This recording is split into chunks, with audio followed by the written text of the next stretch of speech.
All right, let's get right into this. You know, for decades, if there was one constant in Middle Eastern military thinking, it was Israeli air superiority. It was just a given.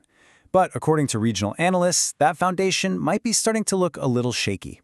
Today, we're going to break down a pretty dramatic and honestly rapid shift in air power that's reportedly causing some serious anxiety in Israel.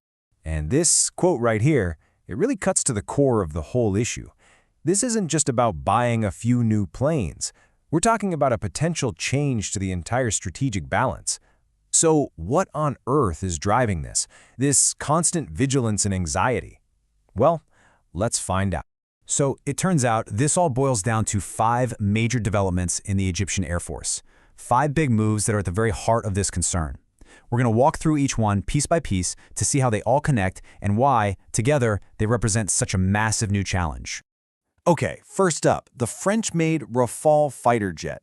Now, this isn't just some minor upgrade. The sources we're looking at say that Israeli media is calling this a qualitative transformation. That's a huge statement. It means this jet changes the entire nature of Egypt's air combat capability. 54. That's the magic number. Egypt already had 24 of these jets, but now they're adding 30 brand new, super advanced F-4.1 models. But honestly, the real story here isn't just the number of jets, it's what these new ones can do. And here's where it gets really interesting. This new Rafale, it's being described less as a fighter plane and more like a flying command center. It's the central hub, the brain of what's being called an integrated combat network. And check out how this works. The jet plugs directly into satellites, and then it links everything, Air Force, Navy, Army, into one single seamless picture. It gives the pilot a god's eye view of the entire battlefield, like instantly. And get this, the pilot wears a smart helmet, and their line of sight becomes the targeting system. Literally, where they look, the missile aims. That is a mind-blowing leap forward in speed and lethality. So, let's move on to the second development, because this is where the other half of the strategy comes into play. If the Rafale was all about that huge leap in quality and high-tech networking, the South Korean F-A-50, well, that's about something else entirely. This is about quantity and industrial power. 100. That's how many F-A-50 fighters Egypt has a deal for. I mean, this is not a small purchase. This is a move to build up a massive, modern fleet. But just like before, the number itself is only half the story. And here it is. This is the real kicker. Most of these 100 jets aren't going to be built in South Korea and shipped over. Nope.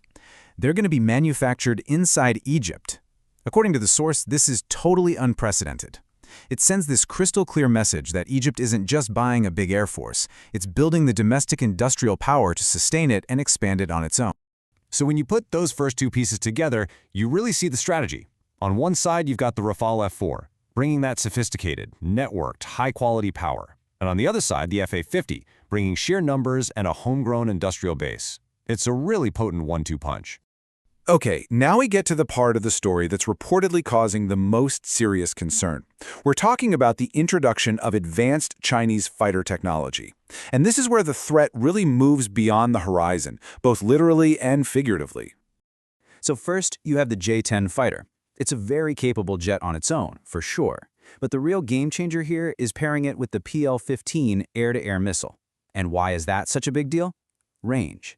The PL-15 has an exceptionally long range. That means a J-10 could potentially spot and fire on an Israeli jet long before that jet is even in range to fire back.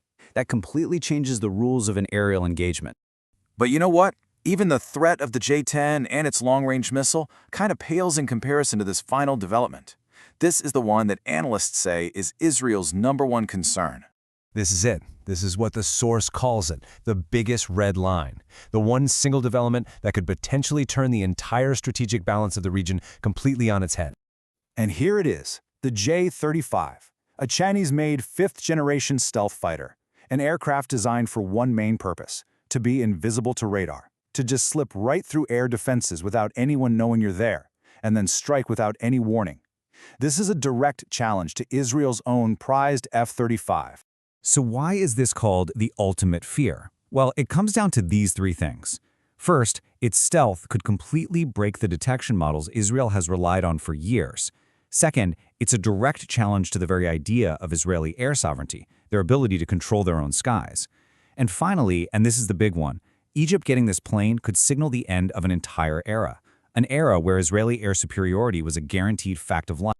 So, what happens when you put all of it together? The super-networked Rafale, the mass-produced F-A-50, and these advanced Chinese fighters with their long-range missiles and stealth tech. What does it all add up to? Well, the conclusion from the analysis we're looking at is pretty stark. This isn't just about one new plane or one new missile. The combination of all 5 of these moves is seen as a deliberate and potentially fatal strike at the very foundations of Israel's long-held dominance in the air. And that really just leaves us with this final massive question. We've laid out the pieces that are reshaping the skies over the Middle East. The question now is, are we watching the beginning of the end for an era of undisputed air superiority? That's a question the entire region is probably asking right now.